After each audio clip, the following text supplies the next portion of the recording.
दोस्तों, इस वीडियो के अंदर आज हम बात करने वाले हैं कि सरसों के अंदर एक ऐसा ज़रूरी कार्य है जो हम ये कर सकते हैं और उसके द्वारा हम उत्पादन को दुगुना कर सकते हैं। तो दोस्तों, अभी तक हमने जो फोकस किया था वो एक पौधे के अंदर ज़्यादा से ज़्यादा ब्रांचें बने और ज़्यादा से ज़्यादा ब्रांचें बहुत ही पूरी तरह से स्वस्थ हो। अब हमारा फोकस जितनी भी ब्रांचें बनी हुई हैं उन सभी ब्रांचों के अंदर फलियाँ बने, उनके अंदर जो दाना है वो अधिक से अधिक मोटा बने, इसके ऊपर हमारा फोकस इस समय होता है। तो सरसों की बिक्री तेल की मात्रा के आधार पर मार्केट के अंदर तय होती है। तो पत्तियों के अंदर इस समय दोस्तों सफ़ेद पत्ते होने लगते हैं, सफ़ेद सफ़ेद धब्बे होने लगते हैं। तो आपका उत्पादन यदि सरसों के अंदर इस प्रकार के धब्बे हो जाते हैं तो आपका उत्पादन घट जाएगा और आपको इसका बहुत ही अधिक नुकसान देखने को मिलेगा। तो आपको इसका उपचार किस प्रकार से करना है तो इसका हम बात करने वाले हैं।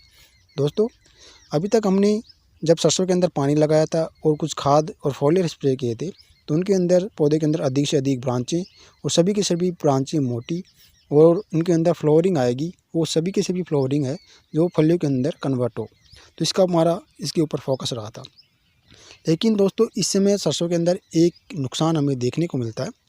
तो दोस्तों, यदि आपकी सरसों की फसल 60 दिन से ऊपर की हो गई है तो उसके समय आपको देखने को मिलता है कि पत्तियों के नीचे सफ़ेद सफ़ेद धब्बे दिखाई देने लगते हैं, जिसे वाइट रस्ट के नाम से जाना जाता है। तो वाइट रस्ट से बचाने के लिए आपको इस सरसों के खेत के अंदर कुछ फोलियर स्प्रे करने हैं, जिनके अंदर आपको लेना क्या है कि टैबुकोनाजोल और सल्फ़र का जो कॉम्बिनेशन मार्केट के अंदर आता है, अलग अलग कंपनियों का आता है, वो अच्छी कंपनी आप चूज़ कर सकते हैं अपनी क्षेत्र के अनुसार और उनका स्प्रे आपको सरसों के खेत के अंदर ज़रूर करना है। दोस्तों, एक और आती है रिडोमिल गोल्ड के नाम से, उसका भी स्प्रे आप कर सकते हैं, मार्केट के अंदर बहुत ही आसानी से आपको मिल जाएगी। दोस्तों, अक्सर क्या होता है कि सल्फ़र एक ऐसी है जो पौधों के अंदर सल्फ़र की पूर्ति कराती है, पौधों को गर्म रखती है और उसको जो पौधा होता है इस समय सर्दियों के अंदर पाले से बचाती है। तो पाले से बचाने के लिए आपको सरसों के खेत के अंदर सल्फ़र का उपयोग ज़रूर करना चाहिए, इसका स्प्रे ज़रूर करना चाहिए। सल्फ़र आपको 90% वाली लेनी है। दोस्तों, सल्फ़र तेल की मात्रा बढ़ाती है, जितनी भी आपकी फलियाँ बनी हुई हैं उनके अंदर दाना मोटा से मोटा होता है और उनके अंदर तेल की मात्रा बढ़ती है। दोस्तों, अक्सर मंडियों के अंदर जो तेल की मात्रा के आधार पर ही सरसों के दाम तय होते हैं। तो यदि इस समय आप सल्फ़र का स्प्रे सरसों के खेत में करते हैं तो तेल की मात्रा आपकी सरसों के अंदर बढ़ जाएगी। और एक तना गलन की जो बीमारी होती है वो पौधों के अंदर अक्सर देखने को मिलती है और इस समय यदि पौधों के अंदर तना गलन की बीमारी लग जाती है तो वह भी आपको पौधे के अंदर बच जाएगी। माहू कीट से इस समय सरसों के अंदर बहुत ही अधिक नुकसान देखने को मिलता है।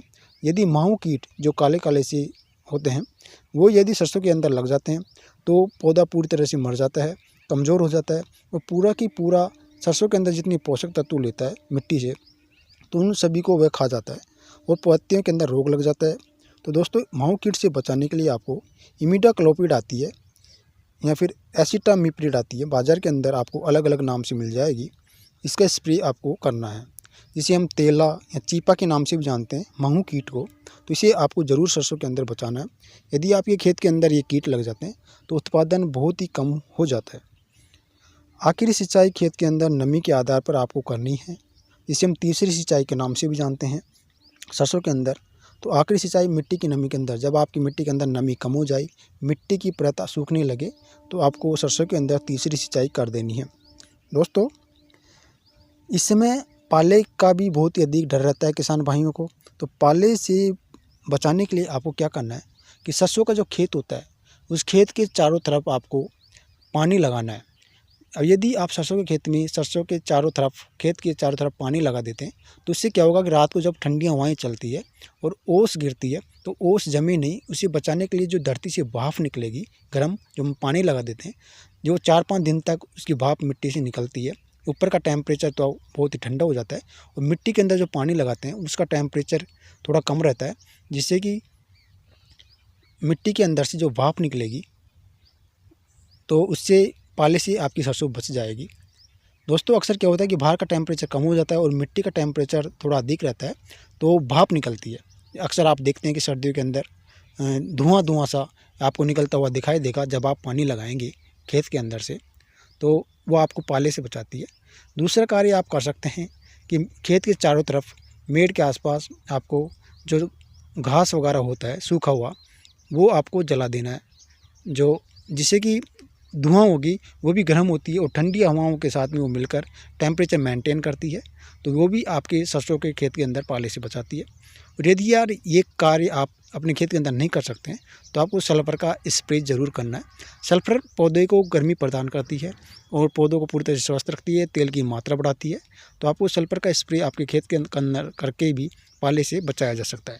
दोस्तों, पाला यदि आपके सरसों के खेत के अंदर पड़ जाता है तो सरसों पूरी की पूरी सूख जाएगी, पौधे मुरझा जाएंगे और उत्पादन बिल्कुल भी लगभग 30% ही रह जाता है। तो ये कार्य करके आप सरसों के अंदर बहुत ही अच्छा उत्पादन ले सकते हैं और सरसों के अंदर तेल की मात्रा बढ़ा सकते हैं और दाने की साइज़ बढ़ा सकते हैं और जितनी भी फलियाँ बनी हैं उनके अंदर दाना अच्छा बने। दोस्तों, वीडियो अच्छी लगी हो तो वीडियो को लाइक करें। इसी प्रकार की जानकारी के लिए हमारे चैनल को सब्सक्राइब ज़रूर कर लें और यदि आप और कोई सवाल पूछना चाहते हैं तो कमेंट के माध्यम से पूछ सकते हैं। आप किस क्षेत्र से रहते हैं और आपने कितने क्षेत्र के अंदर सरसों की बुआई कर रखी है, उसका भी आप कमेंट के माध्यम से बता सकते हैं। धन्यवाद।